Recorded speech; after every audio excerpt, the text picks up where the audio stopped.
Shalom, jumpa kembali bersama saya Monique Rakers dari YouTube Fakta Israel. Saya pendiri Yayasan Non-Profit Hadassah of Indonesia yang bertujuan mengedukasi orang Indonesia tentang Israel, Yahudi, dan sejarah Holocaust. Kali ini saya akan membagikan materi tentang lembu merah dan bait suci ketiga. Bapak Ibu semua, materi lembu merah dan bait suci ketiga ini berkaitan juga dengan kita sebagai orang Kristen, bukan hanya berkaitan dengan orang Yahudi atau dengan negara Israel. Pertama, mengapa lembu merah dan bait suci perlu diketahui umat Kristen? Perlu kita ketahui karena Tuhan Yesus sendiri berbicara tentang tempat kudus. Di Matius 24 ayat 15-16, Tuhan Yesus berkata, "Jadi apabila kamu melihat pembinasa keji berdiri di tempat kudus, menurut firman yang disampaikan oleh Nabi Daniel, para pembaca hendaklah memperhatikannya. Maka orang-orang yang di Yudea haruslah melarikan diri ke pegunungan." Nah, Tuhan Yesus pada saat sudah naik ke surga, setelah momen penyaliban, kebangkitan, dan kenaikan ke surga, Tuhan Yesus ternyata menampakkan diri kembali gitu ya di Pulau Patmos kepada Rasul Yohanes ketika Rasul Yohanes berada dalam tahanan Romawi dan diperlihatkan sebuah penglihatan tentang akhir zaman. Salah satu yang dikatakan adalah bangunlah dan ukurlah bait suci Allah dan mezbah dan mereka yang berada di dalamnya. Tetapi kecualikan pelataran bait suci yang di sebelah luar. Janganlah dikatakan engkau mengukurnya, karena ia telah diberikan kepada bangsa-bangsa lain dan mereka akan menginjak kota suci 42 bulan lamanya. Dari rujukan Tuhan Yesus itu kita dikasih penggambaran bahwa kemungkinan ada bait suci lagi setelah bait suci kedua diruntuhkan oleh Romawi pada tahun 70 Masehi. Nah, pertanyaannya, siapa yang membangun bait suci ketiga menurut orang Yahudi sendiri? Saya mengambil 3 rujukan dari rabi Yahudi yang ternama, yang menjadi rujukan banyak orang Yahudi sendiri.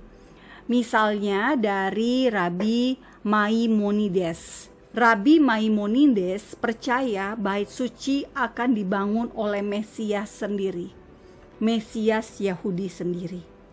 Sementara Rabi Solomo Yitzhaki Rashi berpendapat bait suci akan turun langsung dari sorga.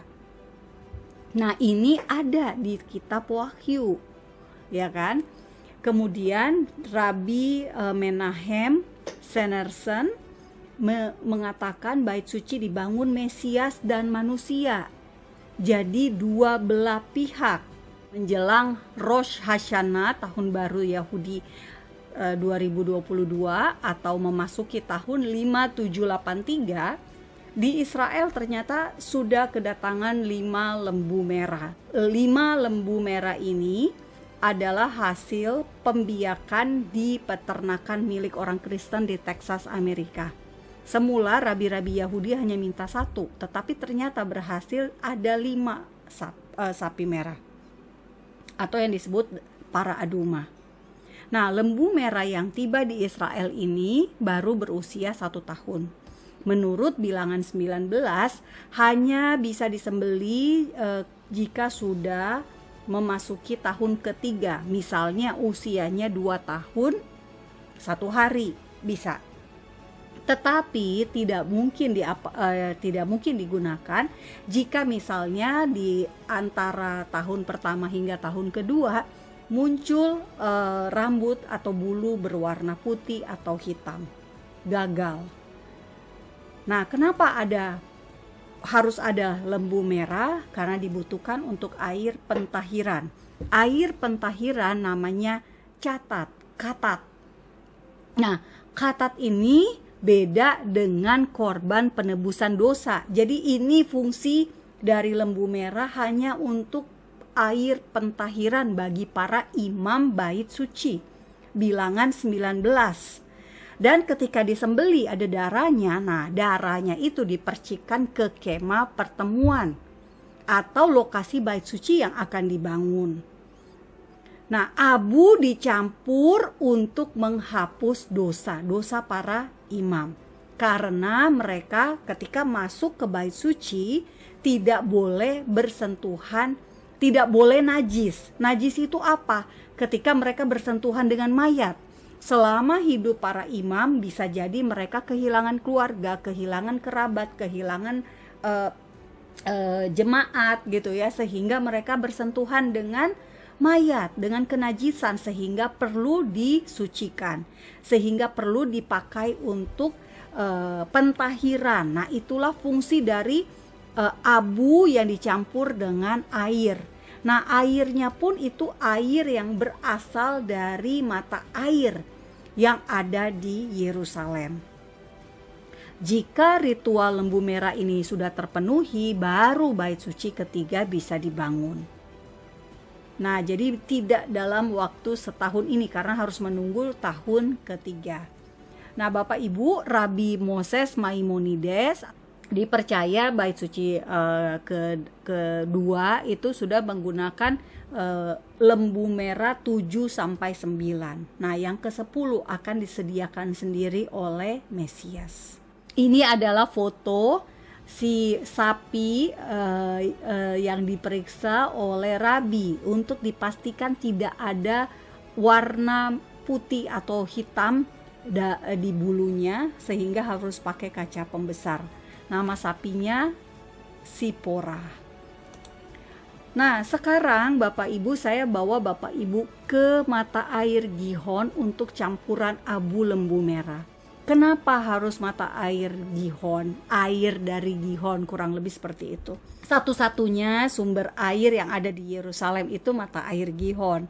Nah, penemuan mata air Gihon, Bapak Ibu, baru terjadi di tahun 1830 oleh Edward Robinson, seorang Kristen yang ingin menemukan situs-situs yang berkaitan dengan Alkitab.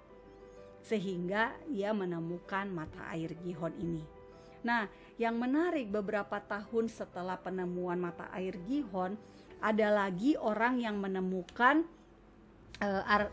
bukti arkeologi yang sangat menarik, yakni penulisan di saluran air itu, di terowongan ada tulisan tentang bagaimana mereka membangun terowongan Hizkia ini, sehingga Alkitab bisa dikatakan bukan hoax, bukan buku dongeng, karena ada bukti rujukannya secara arkeologi. Nah, saat ini prasasti ini Bapak Ibu semuanya ada di museum Turki. Jadi di masa Ottoman, ketika ada penemuan ini dibawalah oleh Ottoman ke Turki, ke Istanbul sekarang. Nah, jadi diperkirakan prasasti ini berusia 2700 tahun yang lalu. Nah, Edward Robinson juga menemukan tangga naik ke bait suci.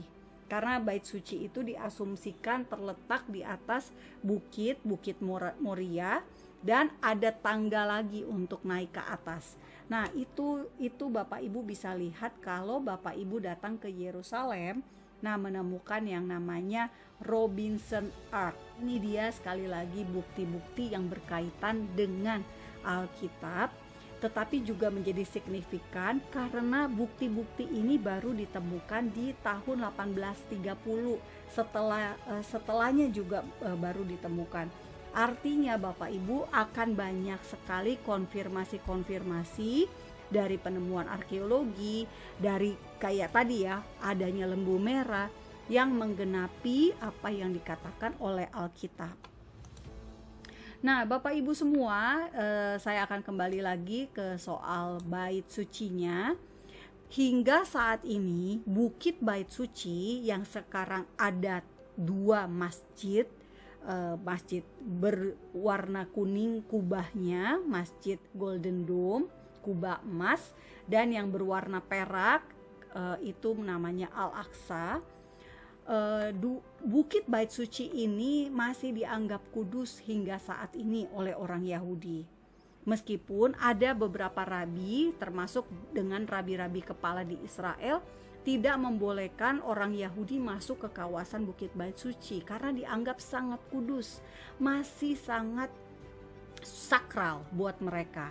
Karena itu orang Yahudi kalaupun masuk ke sini, ke kawasan ini, mereka harus mikve dulu, harus mandi berendam penyucian, baru bisa datang ke Bukit Bait Suci. Dan mereka masuk tidak pakai sepatu, tanpa alas kaki, karena menghormati tempat itu. Bahkan ada yang sampai seperti gambar ini, mereka sampai menelungkupkan badan menghormati tempat kudus ini. Nah, inilah betul-betul kita bisa menghargai orang Yahudi ya, ketika mereka sangat serius berkaitan dengan kawasan Bukit Bait Suci. Nah, Bapak Ibu sering mungkin mendengar konflik di kawasan ini karena ada kepentingan orang Yahudi untuk berada di kawasan ini, tetapi tidak dibolehkan oleh orang-orang Arab Palestina. Padahal kawasan ini sebetulnya adalah kawasan di tanah Israel, tetapi pada tahun 1967 Israel setuju untuk memberikan kekuasaan atau kewenangan kepada pemerintah Yordania untuk menjadi pengelola dua masjid ini. Pengelola kawasan ini berada di tangan Yordania, bukan Palestina. Kalau Bukit Bait Sucinya saja dianggap begitu sakral, maka kehadiran lembu merah mengonfirmasi kebutuhan untuk pentahiran. Nah, inilah saya mengaitkannya ke situ. Dan Bapak Ibu semua, saat ini sebuah lembaga LSM Yahudi sudah siap menyiapkan, lembaga LSM ini sudah menyiapkan berbagai alat yang akan digunakan di Bait Suci, perangkat-perangkat kebutuhan Bait Suci. Misalnya nafiri, alat tiup dari perak, shofar, alat tiup dari tanduk. Bahkan sudah ada menorah, replika dari Bait Suci kedua yang dibawa oleh Romawi ke Roma. Dan sampai sekarang kita tidak tahu di mana menorah Bait Suci kedua itu. SM ya, bukan lembaga pemerintah Israel, tetapi lembaga independen. Nah, mereka ini sudah mempraktikkan ritual-ritual di Bait Suci. Mereka sudah bersiap-siap untuk bisa, kalau ada Bait Suci, mereka akan mulai melakukan lagi ritual Bait Suci. Nah, imam-imam secara Alkitab dikatakan orang yang bertugas hanya suku Lewi dan hanya boleh masuk ke ruang Maha Kudus yang bisa mempersembahkan dan sebagainya itu para imam Kohen, imam dari keturunan Harun. Nah, mereka jadi harus dipastikan juga mereka suku Lewi, dan mereka saat ini setahu saya mereka harus tes DNA juga, karena untuk memastikan gen Kohen ada di dalam DNA mereka. Karena kalau kita mau serius sungguh-sungguh sesuai dengan Taurat, itulah yang harus mereka lakukan. Nah,